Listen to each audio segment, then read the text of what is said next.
This channel is about imagination, about understanding your imagination, appreciating it, putting it to use. There's so much to celebrate about this amazing thing you can do with your head that we often sort of neglect its dark side. Oh yes, it can be very dark. And there's a story I read recently which really helped me to remember that. One you probably haven't heard yet, but that you've almost certainly heard of. The original German fairy tale, The Sandman by E.t.a. Hoffmann. Buckle up, because this one is probably far different from what you're expecting.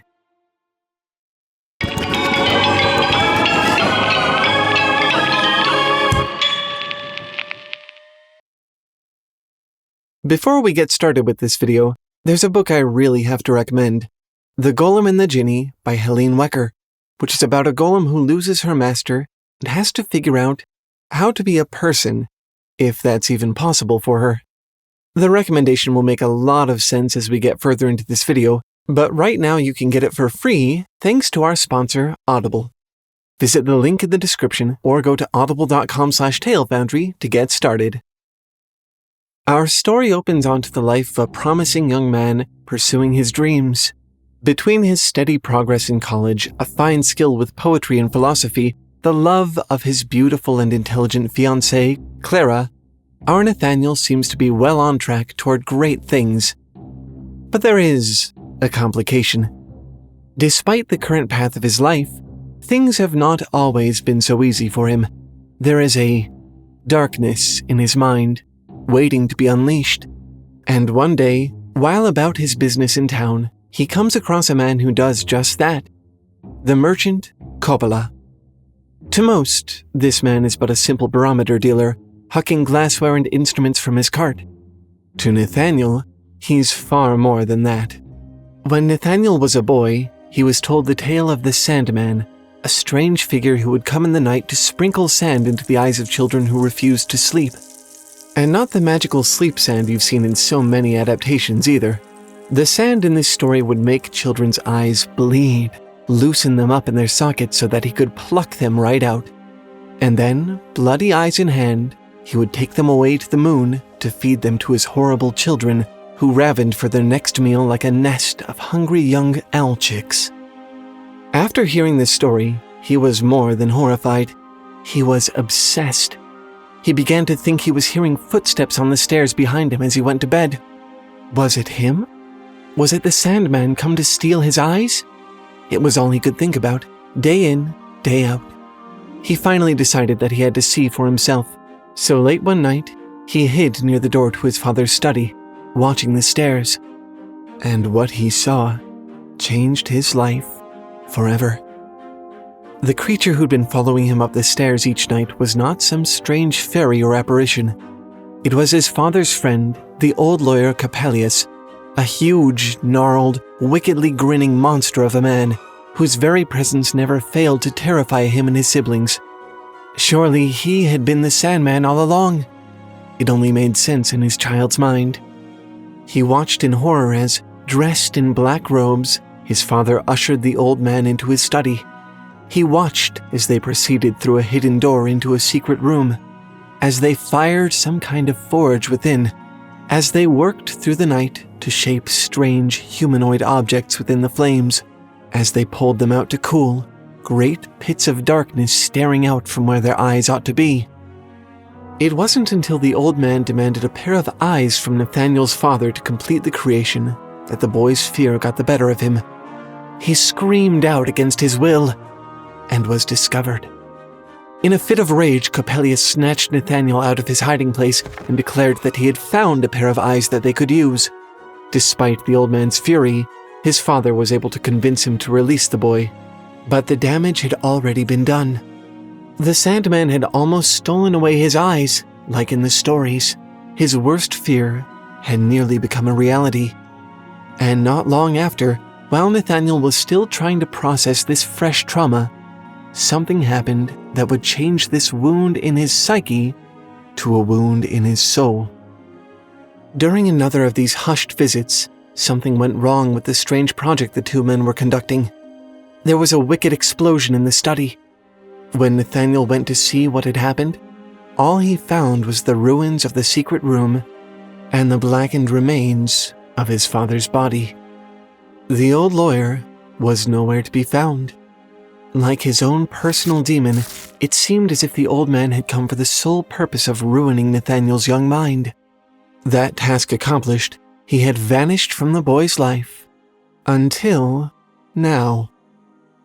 Coppola, Coppelius, the name may be different, but Nathaniel would recognize this man anywhere.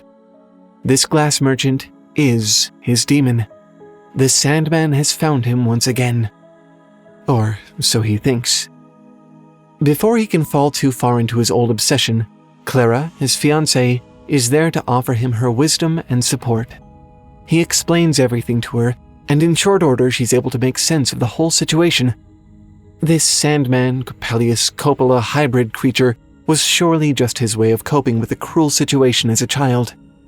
Not an actual boogeyman there to torment him. And his father?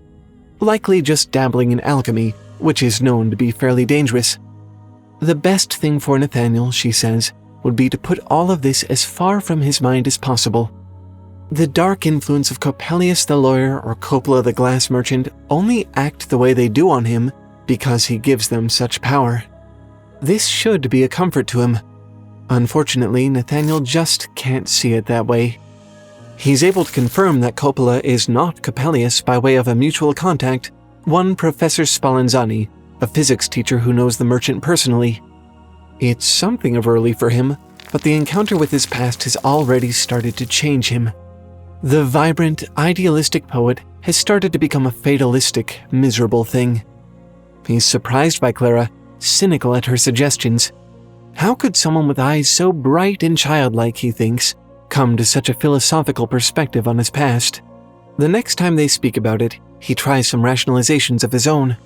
He explains that, rather than an actual fantastical demon, Coppelius is simply an evil principle in Nathaniel's life, a guarantee that things will end in ruin for him, that he is already cursed and damned, that there is nothing he nor any other man can do for himself. He tries his hardest to win Clara over to this dark perspective, sharing with her certain mystic books he's read on the subject, gut-wrenching anecdotes he's heard, the things he understands of the demonic. When none of these work, he writes a long prophetic poem that encapsulates all his fears and doubts on a mere few sheets of paper. It does not have the effect he was hoping for. Clara rejects all of it. She calls the poem a foolish, senseless, stupid thing and tells him to throw it into a fire. Again, she tells him that the only power this figure has over him is the power which he gives it. This is all too much for Nathaniel. She simply can't understand him, can't see through her rationale to the reality of his dreams, his poetry. He calls her a damned lifeless automaton and runs away in tears. Despite all of this, the two still love each other. Perhaps they don't know how to proceed, but they do at least try. Clara is committed to him. She truly wants to be there for him through whatever all of this is. For Nathaniel, it's a bit more complicated than that, because ever since he's met Professor Spallanzani, he's been cultivating a different obsession, a slow burn in the background. The professor's daughter, Olympia. She had been a rare sight for him, but he'd managed to catch glimpses here and there. A mysterious hole in the wall outside Spallanzani's home allowed him to see her sitting at the table, although he didn't mean to peep. From his window, he could see across the street into hers, although he never took ungentlemanly advantage of that. On exceedingly rare occasion, he'd even see her out and about with the professor. All of this is enough to know three things about her. One, that she's incredibly, almost uncannily beautiful. Two, that the professor mostly keeps her locked up in the house, presumably for her own good, because three, she's an odd girl. Perhaps a little too well-mannered, a little too agreeable, a little too perfect? He notices Olympia. How can he not? Nevertheless, Clara is the first and foremost in his mind. Sweet, devoted Clara, who stayed with him through all his troubles, the one and only mistress of his heart. At least, until his second encounter with Coppola. As if on cue, right after Nathaniel and Clara have their small falling out, the merchant practically forces his wares on Nathaniel. He wants to sell Nathaniel what he calls, in his accent, fine eyes, eyeglasses and spyglasses from among his wares. Mastering himself, remembering that this man is not the dreaded Coppelius, despite how much the mention of eyes disturbs him, he decides to buy a small, finely cut spyglass for himself. When he tests it out in his bedroom, without any intention, he finds that he's looking straight into Olympia's room, and through the detail of the lens, he sees her in a way that he never has before.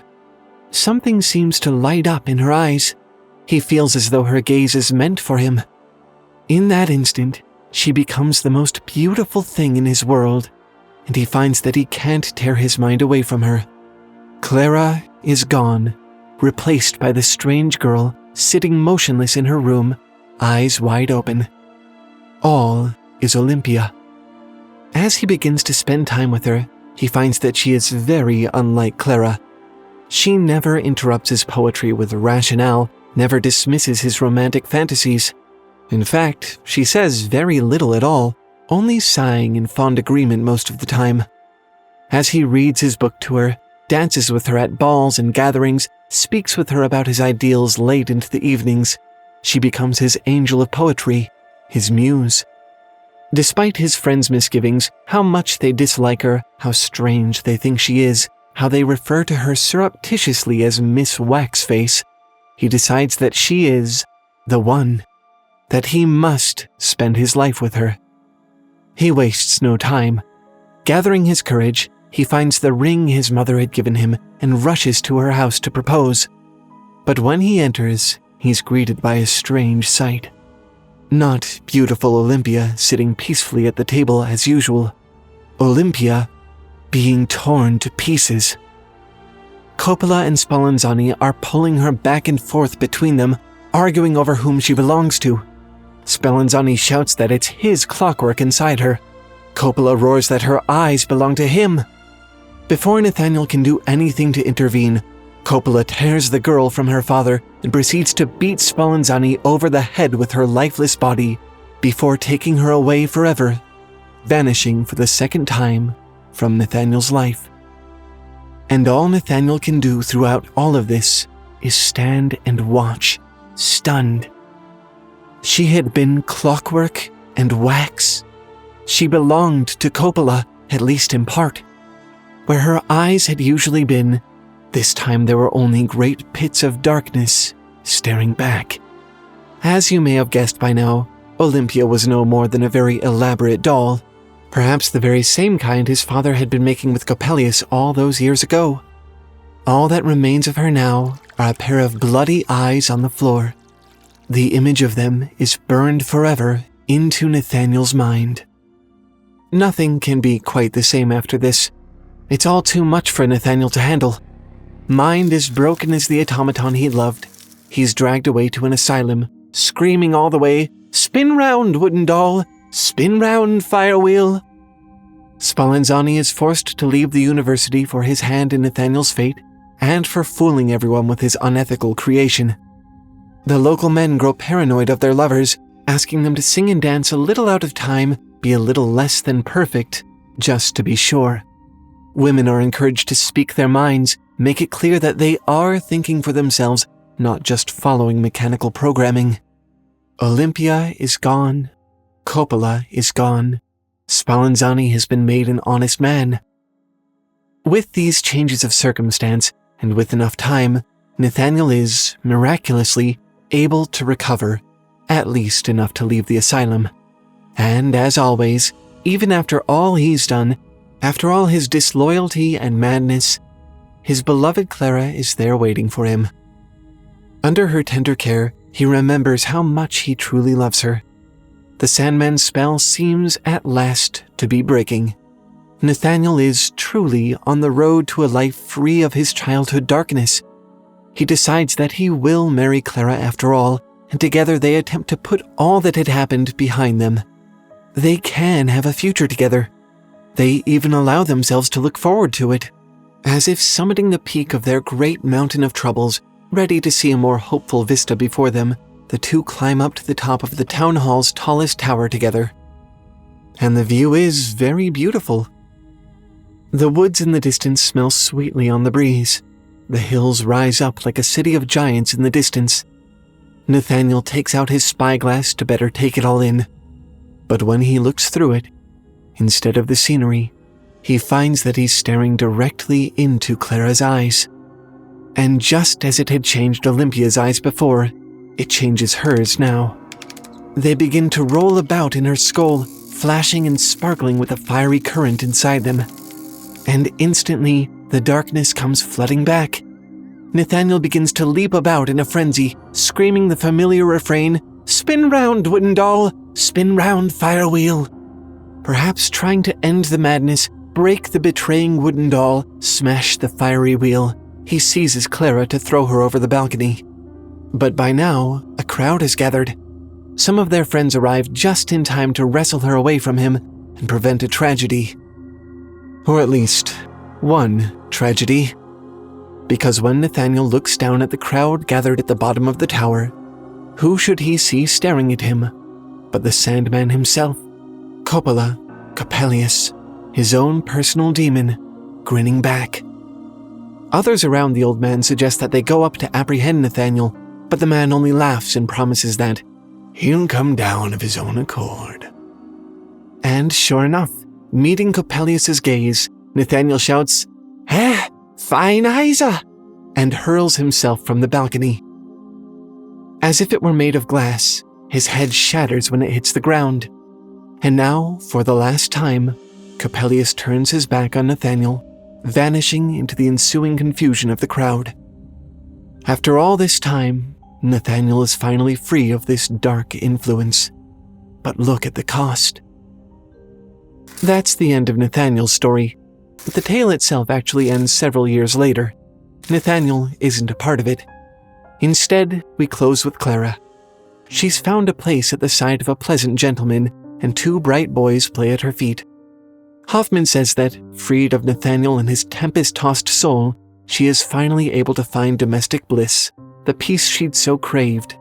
As tragic as his death and his life were, Clara can finally forget the past and all the darkness wrapped up in it. Her dreams no longer have anything to do with Nathaniel's nightmares. Kind of a bittersweet ending. Maybe we'd hoped Nathaniel would find his way out of this manic spiral. But really, I think it's sort of important that he didn't, and that we see what Clara's life is like having escaped it. Fantasies can be this way when they crowd out reality.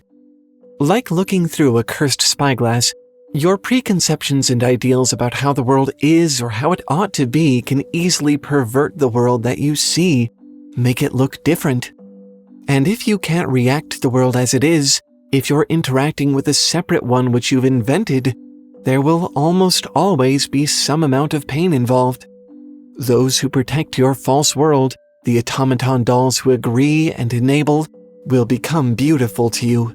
Those who challenge it, the beloved sources of clarity, you will see as tormentors.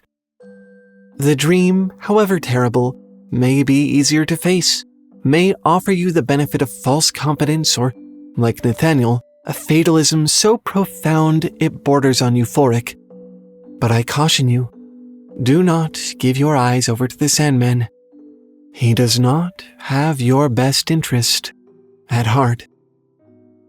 On another note, Olympia is honestly one of the most interesting characters I've seen in a while. I mean, is anyone surprised that I'm interested in a story about a beautiful female robot? Not for her beauty, mind you, but for her humanity? Her perceived humanity? The qualities people project onto her? She reminds me a lot of one of my favorite books, The Golem and the Jinni by Helene Wecker, which is about a golem created to be a man's wife, but then he dies en route to America, so she's left alone in the new country, trying desperately to figure out how to be a good human. It is an amazing story, and I'm happy to say you can listen to it for free thanks to our sponsor, Audible. I know you're supposed to talk good about your sponsor, but Audible really is one of our favorite things. We use it constantly for our research and, honestly, just to relax. You cannot always make time to stop your life and get absorbed in a book, and audiobooks are outrageously expensive.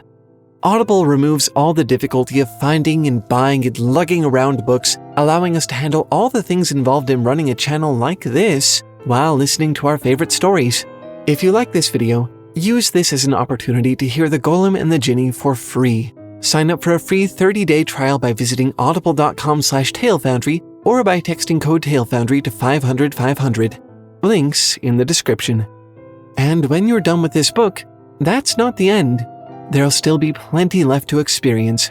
Audible Premium will also give you access to Audible Plus, an absolutely massive collection of select audiobooks, Audible originals, podcasts, and more. Pay less than $15 a month to get both Audible Premium and Audible Plus together, or if you really just want access to that spacious Audible Plus catalog, you could also choose to pay half as much and just use that alone. Whatever's best for you. Again, to get your free audiobook of The Golem and the Jinni and sate your appetite for something dangerously close to Olympia's perspective on this whole bizarre dynamic, sign up for a free 30-day trial by visiting audible.com/talefoundry or by texting code TALEFOUNDRY to 500-500. Links in the description. And that's it for this week. Thanks so much for watching, and keep making stuff up. I'll see you next time. Bye!